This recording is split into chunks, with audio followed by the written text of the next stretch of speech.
The biggest issue we are facing right now is homelessness and drug addiction, along with our food insecurities. They run all hand in hand. Well, we all know the rising cost of groceries is one of the biggest challenges we're all facing. Our county and city always are amongst the highest in food insecurity. So it's 1 in 4 households now are experiencing food insecurity, which is the highest I've ever seen it. And I always thought food banks were for people that were on welfare, or I'm surprised at how many people with disabilities use the food bank, the seniors that use the food bank, what I classify as working poor, who are making minimum wage. They can't afford food. It's the cost of food and the cost of shelter. That's got to be some of the biggest issues for these people. It's a big issue for us. Well, obviously food insecurity, but that's a factor of a whole bunch of other things, which is, a huge increase in cost of housing. And then if there's any mental health issues or anything like that, then they're vulnerable. They're vulnerable to illness. They're vulnerable to mental health problems, drugs, addiction, all that stuff. And it just kind of snowballs. These individuals are present in all communities throughout Ontario now, not just Belleville. They can be a very difficult market segment to like, much less love. These people are unhoused, these people are ill, these people are hooked on medications. If we ignore them, they're not going to go away. So what can we do to help? And how can we make it better for you? So I don't think there's a lot more we can do than that.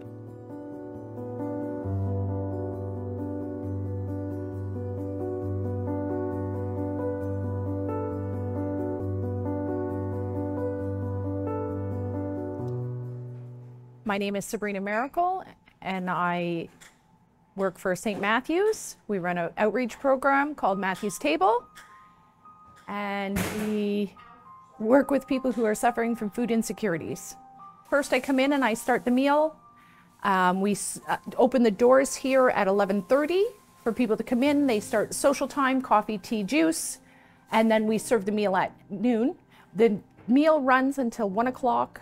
And then the pantry starts and we call numbers for anybody that wants to access the pantry. You just walk in, you sign the book and grab a number. That number automatically gives you 10 points. Everybody over the age of 18 gets 10 points. It's very important for people to be able to have their dignity. That's why we have the point system. So we're not just throwing it in a bag and saying, good luck, have a nice day. They get to choose their items. And it's, the things they choose. It gives them their dignity to say, you have a choice here, and we like that you have a choice. It varies on need. So if, it's a month where there's many government checks out, we'll have lower numbers. But right now we're serving in between 40 to 50 on pretty much every week. And came back from COVID, we've had a big increase on the need for food assistance. Hi, I'm Suzanne Quinlan. I'm the Director of Operations of Gleaners Food Bank. Gleaners Food Bank is a food bank that serves the city of Belleville, as well as Michelangelo's Cafes, available to serve clients who need immediate food, homeless, or our clients. I'm Keith Poulin. I'm the warehouse manager here. I've been the warehouse manager for the last 3 years. I'm in charge of getting the food out to the public, pretty much, is my position. We've been operational since 1985, and we're now located here at 25 Wallbridge Crescent. Since I came on board, we're helping 25 other food banks in the Quinte region and beyond, and we're also helping every meal program within the city of Belleville and Trenton, Picton, Wellington, all of them. Clients can come to us. They have 4 ways to access food. They can call in their order and show their ID when they arrive and make an appointment. They will be able to go online in a few weeks. We had to take it off-site, but we have an online service as well, where they place their name and the time when they're coming. They actually can come here to the location, show their ID, and then we go through the interviewing process, so we make sure they receive the food they need. We have many clients that have to have special dietary foods. We have clients that walk here versus driving here. So all that is taken in the intake process. Secondary to that is Michelangelo's Cafe. We have clients that come to us hungry. They could be our clients that actually visit the food bank or the homeless. That has grown substantially over the last 4 years. For a regular client, they can visit every 21 days, or referrals from agencies. We receive several referrals every day. Referral agencies come between 1 and 3 to pick up their clients' foods. We also, for the homeless, they can visit every 14 days. So that's basically what the food bank does for the city of Belleville. First year I started here, we put out 300,000, we brought in 300,000 pounds of food, and we shipped it to all the different organizations. Since that 3 years ago, now we're up to 1.4 million pounds of food that we're servicing to the cities, the surrounding cities, every food program, every food bank that's around. We cover from anywhere we've given to Oshawa to Brockville, all the way up to Wilberforce, Bancroft. We do not take anything that is donated in Belleville, stays in Belleville. Yes. We don't have any waste here. Anything that we do get goes to a pig farmer, and that pig farmer in turn donates pork, ground pork to us. We created the garden, raised bed garden in 2009, and it's all for our clients. And in the spring, we give them all our excess produce plants. Now we're expanding, as you can see outside, we have a growing dome. The growing dome will enable us to grow all year. And we're hoping to be the first one in Ontario to have one up and running. Yes. Hi, my name is Ruth Ingersoll. I'm the Executive Director of Community Development Council of Quinte. We operate 3 food security programs: the Good Food Box, the Good Baby Box, and Community Gardens. So the Good Food Box, people can purchase monthly and get a bag of fresh fruits and vegetables for $10 and a bag of fruit for $5. The retail value of that is $36.99, so they're getting, for $15, getting $37 worth of food. The Baby Box, which you can see behind me, has formula, diapers, and wipes for parents who have infants and children, and that's a very popular program. We ran probably about 5,000 Good Baby Boxes last year were distributed. Community Gardens, we have 158 raised beds throughout Belleville and in Quinte West, and that's a program where people can choose their to grow whatever food they want. They just register for the program. It's free. They can use one of the beds. And a lot of people who live in apartments and don't have their own land, they're the ones who are using that program and being able to save on money with their food. We also do some social programming. So right now we have a huge project going on called the Belleville Abundance Project. And this project's focus is to get more healthy local food into the community.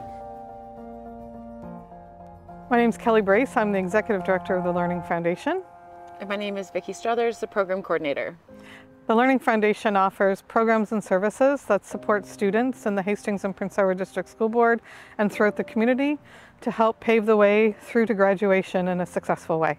So we have 3 core programs: the Student Emergency Fund, which through administrators of the Hastings and Prince Edward District School Board can apply for funding for students who are faced with emergency situations, don't have food at home, may need support with transportation for medical appointments. Food insecurity at home, by and large, is the largest barrier that we support through the Student Emergency Fund. 61% of all requests are related to food needs at home. Then we also have the sharing cupboards in 7 local secondary schools of the Hastings and Prince Edward District School Board that offer support in terms of food for at home and household items, laundry detergent, hygiene items. The Food for Learning program is geographically funded, so we support all students in the Hastings and Prince Edward area. They look different from school to school. They can be offered as a breakfast program, a snack program, a lunch program, and some schools will have a combination of all 3 program styles, and just that it's all universal accessible for all students. So my name is Janice, and I'm the coordinator for the Open Door Cafe meal program at Eastminster Church. The program has been going for 26 years and was started by approximately 8 churches. Once a week, we provide a full course home cooked meal. So it's a homemade soup, an entree, such as pork or meatloaf, spaghetti, mac and cheese, vegetable, usually a salad, and a dessert. It's free of charge. You know, we have a donation box, and it's great if people can donate, right, Joe? But if they can't, that's fine too. So it's for the community. So I work for the Belleville Salvation Army. We have been in Belleville in various locations since 1881. My name is Rebecca Leach, and I am the Director of Community and Family Services and Thrift Store for Belleville and Tweed. All of our services have now moved up here. We were previously on Pinnacle Street, and we've just moved the location in the last month to a new addition that we have here. So we have our Sally Ann Supper program. Our main kitchen obviously is here. Our base for our canteen truck is here. We have a food bank, which is a secondary food bank in Belleville. And we have a street nurse program, Coats for Folks program, and a children sending kids to camp program as well. Anyone and everyone. We do not turn anyone away if they are in need. Obviously our downtown core are people who are homeless or at risk of homeless, but that's not entirely true anymore. Anyone who needs a meal goes to the truck and can take a takeout meal. And anyone who comes to our dining room at this location now, it could be anyone, families, low-income seniors, working poor, or those that just need companionship and fellowship and a meal. And we don't turn anyone away.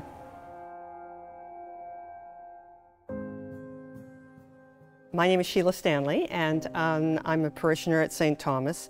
I also have organized a group that does frozen dinners that are handed out to those that need them.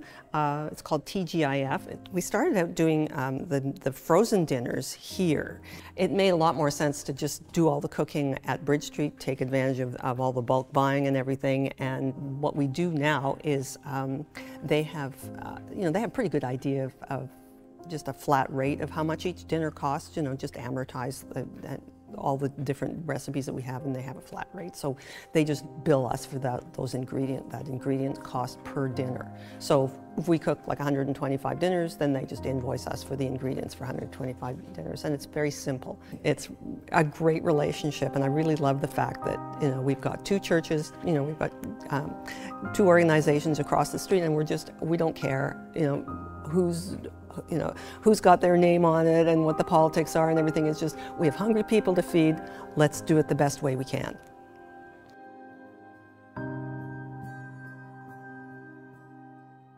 Hi, my name's Ian Souland.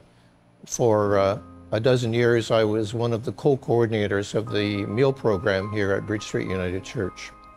Bridge Street has been involved recognizing hunger in the community now for 30-odd years. At the moment, we're providing hot lunches 7 days a week, 365. We try our best to add a fill-up around Thanksgiving and Christmas and special meal days. Around 2015, we were serving about 5,000 meals a year. That increased with the addition of a new end-of-the-month program to around 15,000 meals a year. And in the pandemic, it's now gone up to, the highest was 51,000 meals in 21, and subsequently we've had to cap at about 40,000 meals a year. Recognizing that so many of our meal guests were homeless, we established a 7-day-a-week daytime drop-in center in the church. You can't just throw money and resources at these issues. You actually have to have the intent to try to optimize the functioning capacity of so many of these individuals that we see leaning on the wall outside today, in here in the rain. They're not going to go away.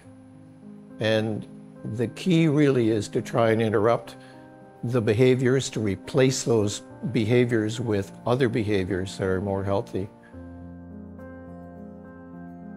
Steve Vandehoof, Interim Director at the Bridge Care Hub. The Bridge is a proposed hub operating here at 1 Alhambra Square as an evolution of the drop-in program that's been going at the church since the pandemic. The Bridge at Alhambra Square is intended to provide low-barrier access to people experiencing homelessness to services that meet their basic needs, so things like food and laundry and washrooms and showers, and to a variety of other services in the community, addictions and mental health services, primary health care, employment, and the goal is to meet people where they're at, to provide for their day-to-day needs and provide that support, and also then to support them on their journey of recovery. The project's led by a group of organizations in the community, a group of health and social service organizations. The funding support comes from the County of Hastings and there's federal and in-kind contributions as well. We're actively working with the city to secure permits to complete the renovations. We're applying now to the provincial government again for funding for continuous base operating funding. I think there's been, as I said, the Hastings County has supported the basic operations, and then other organizations have come in and provided supports where they're able on an in-kind basis or through funding agreements. So we're looking for that permanent operational funding, and of course working with the City of Belleville with funds to complete the renovation. I've seen a big change. Our numbers are steadily increasing, and we have so many people who come to our food bank now who have never found themselves in this situation. And there's a real air of embarrassment to that, which is troubling to me, because I want people to be able to come to the food bank and not be embarrassed that they need help. But we have seen a great increase in need with a huge cross-section of the community that we've never seen before. The participation is increasing, and the cost of our programs has increased because of the rising cost of food. And one of the biggest challenges that we see, or that we have, is that you don't just buy food for Monday and then you've solved all the problems. You need to continuously replenish the food that is in schools. So it's just an ever-growing expense. I think of our systemic food system in our community. I think that nationally we need a better food system. I think we've we really noticed that, especially during COVID and since. We had a huge formula shortage. I don't know if a lot of people even realized it, but there was actually times that formula wasn't available for our most vulnerable in the community, that being infants. We saw a huge increase around COVID. It was unusual for people to see people living rough in this area. If they were homeless, it meant they were couch surfing, or they didn't have a permanent place, but they weren't living outside in a tent. But now that's all changed, and so it is definitely a different crowd. Well, first of all, Bridge Street is feeding hungry people, not feeding the problem. These individuals are present throughout Ontario, throughout Canada, throughout North America. One understands the mess outside the Stonewall and Bridge Street Church here. We recognize the abnormal physical presences that many of these individuals present. The safety for the clients, for staff, and for neighbors is an important consideration, and part of the planning for the program. I think as we're planning to relocate, the intent is to operate 24 hours, so there's continuous supervision and support to work with neighbors to ensure that their needs are heard and understood, and that we're working together so that the program operates well within the neighborhood. It takes a village, and we can't serve those people that we do alone. So we have a lot of coordination with other programs. We do a lot of referrals to other programs, and vice versa. We have great relations with Gleaners, with other churches, and we try and make sure that there's not a duplication of any of the services that we run. And we oftentimes will rely on our peers in other charities across the region that are also supporting families and children in a different way. We have a great community here that all the programs help one another. So we have to look at what we have surplus, because when a donation is donated to Feed Ontario and Food Banks Canada, Gleaners gets the lion's share of 60%. We might have just purchased something similar, so we will give that product to those organizations. All the other food coordinators in Belleville, we all sit down and we try to network together on, how can we get more, where could we use more, could we trade back and forth? Like if somebody else has an overflow, we can trade our overflow with them, just to reach out to more of the community and make sure everybody's getting as much as they need or what they need as it comes in. And community partnerships, rather than any one organization, is key to making an impact in the community.